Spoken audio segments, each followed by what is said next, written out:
قلوبنا وطبيب نفوسنا وشفيع ذنوبنا سيدنا ومولانا أبي القاسم محمد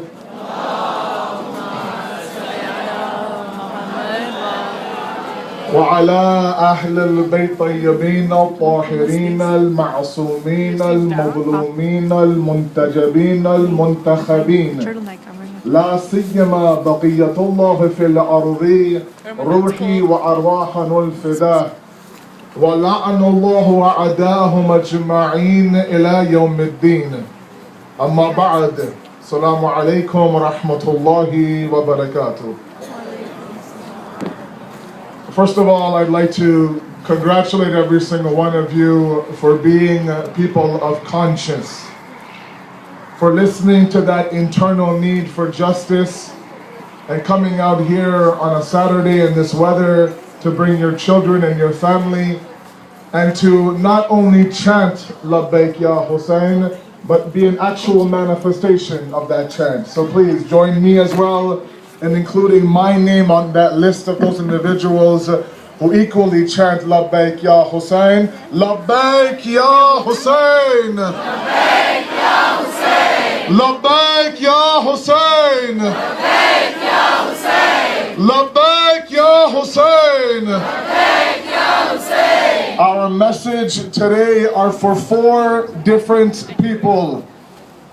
The first message are to those mothers of the Shohada of Karachi and Quetta. That yes, our distance from you is miles and miles away, but our hearts today are with you. We cry along with you. Our men cry for your men. Our women cry for your women. Our kids cry for your kids. You may think for a moment that your young child is gone in vain. We are here to send you a very clear message. We will always stand beside you. Your sacrifice will never go in vain. As long as we have breath inside of us, we will stand in front of this building. We will protest. We will make our voices clear. We will let you know that your shaheed, your sacrifice, will forever be remembered inside of our hearts.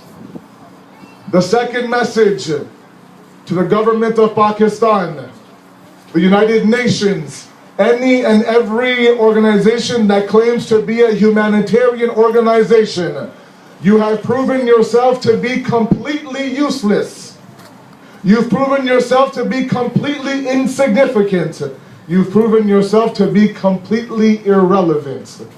And until and unless you prove to us that you're able to do something every single time there's a blast in Pakistan, you can rest assured on this ground, in front of this building and this parking lot, we'll be here every single time.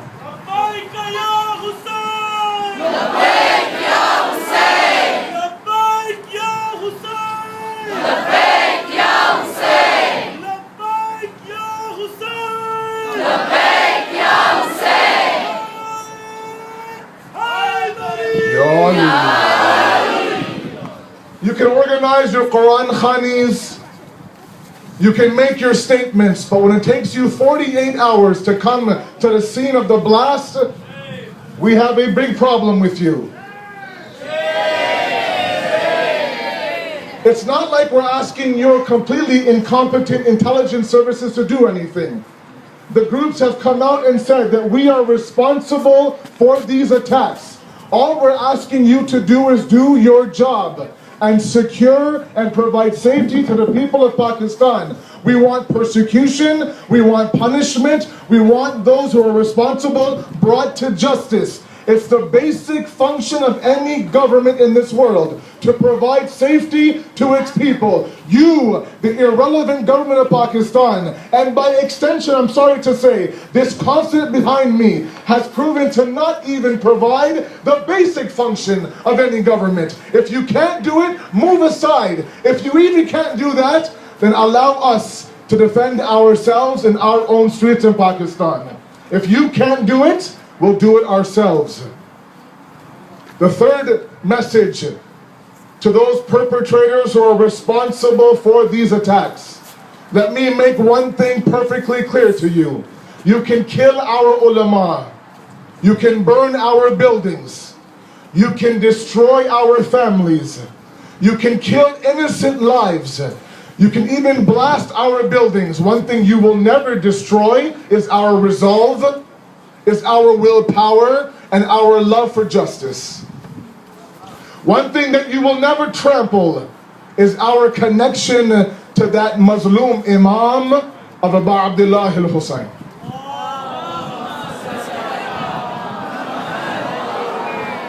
What you... Labbaik ya Hussein. Labbaik ya Hussein. Labbaik ya Hussein. One thing that you fail to realize is that you threaten us with death. You place shahadat in front of us and you think that we're going to run from the streets. You don't realize that we are the followers of that family who were imprisoned, who were tortured, who were slaughtered, who were trampled, who were taken their rights away, and they never gave up the fight. We equally, as members of the Ahlul Bayt, will never give this fight up. You can destroy us until you're blue in the face. We're not getting anywhere. Hayhat minna zillah. هيهات من الزلة هيهات من الزلة هيهات من الزلة هيهات من الزلة هيهات من الزلة. You can do this. Our shahadat is our lifeline. The Quran is very clear in Surah Anfal, very open ayat that says Bismillah ar-Rahman ar-Rahim, Ya ayyuhal ladhina amanu استجيبوا لله ولرسوله إذا دعاكم لما يحييكم واعلموا أن الله يحول بين المرء وقلبه وأنه إليه تحشرون. Very clearly the ayat says that, O you who believe, answer the call of Allah and the Rasul when they invite you towards that path that will bring you life. This path of the Ahlul Bayt is a path of life for us. You may believe that you've taken away our shuhada, our individuals, but the reality is that every single time there's a blast, you inject us with life. You inject us with power. You inject us with this resolve to rise up against you. You are a desperate, desperate group.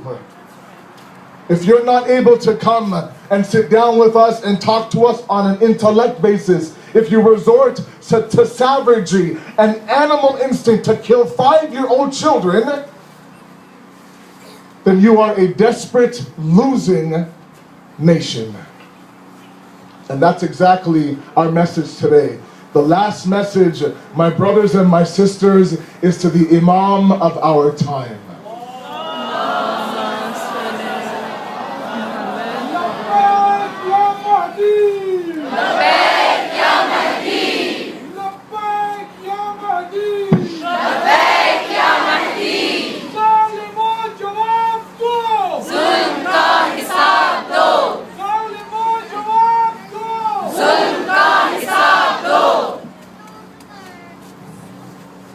Ya ibn Zahra, Ya ibn al-Hasan, Ya sahib al-Zaman.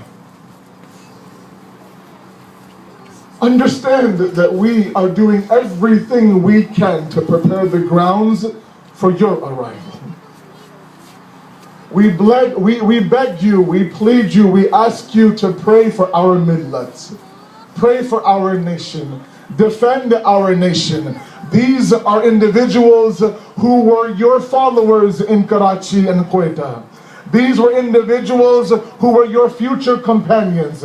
These are individuals who believe in your wilayat. We ask you, Ya ibn al-Hasan, look down on us. You are our Imam, you are our Hadi, you are our Wali, you are our father. We are yatim without you, Ya ibn al-Hasan. But know that until there is breath inside of us, every single time that one of your Shias gets killed, we will do everything we can to prove to you, Ya ibn al-Hasan, that we are preparing the grounds for your arrival. It was your Muslim grandfather that we remember every single time one of our Shias are killed.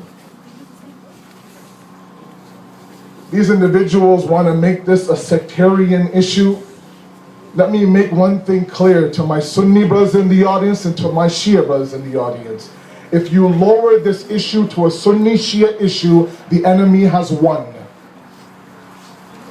Attacks in Christian neighborhoods today, attacks on Sunni mosques today, attacks in Shia mosques everywhere. It goes to show you they have no intention of making this a sectarian issue. It is an issue of terrorism, an issue of violence, and every single one of us, we stand beside our Sunni brothers, we stand beside our Christian brothers. We unite against this issue, and we do it in the name of our Muslim Imam al-Hussein alayhi salatu wasalam.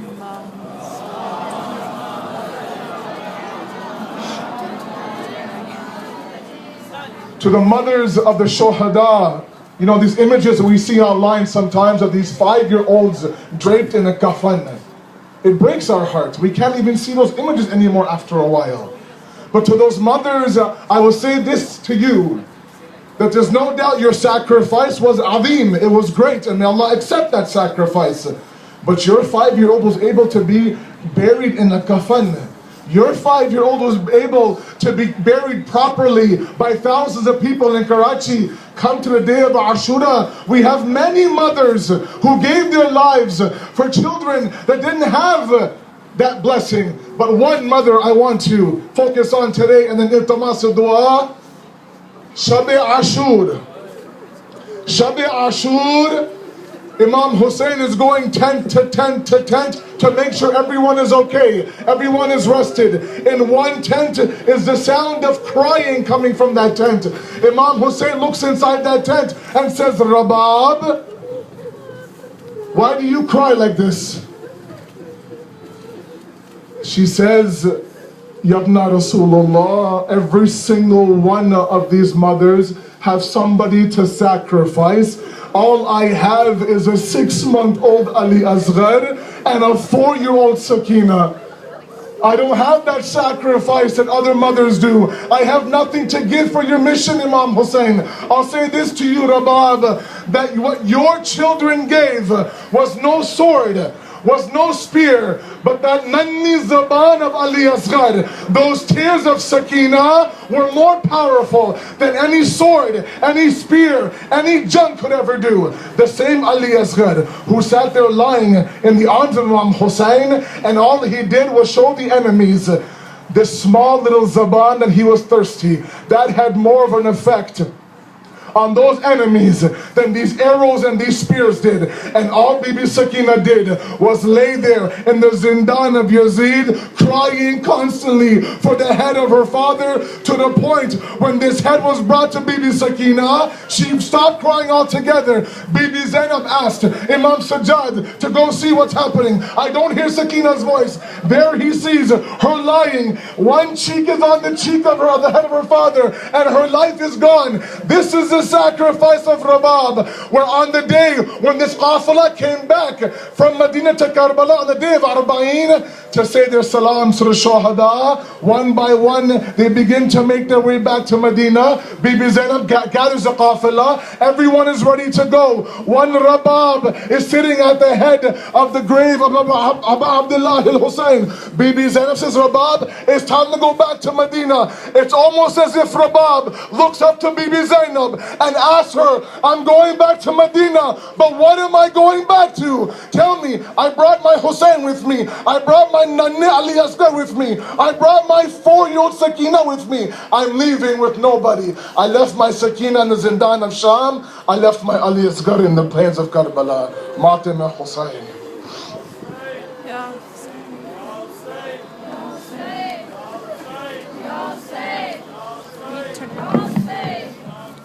Ya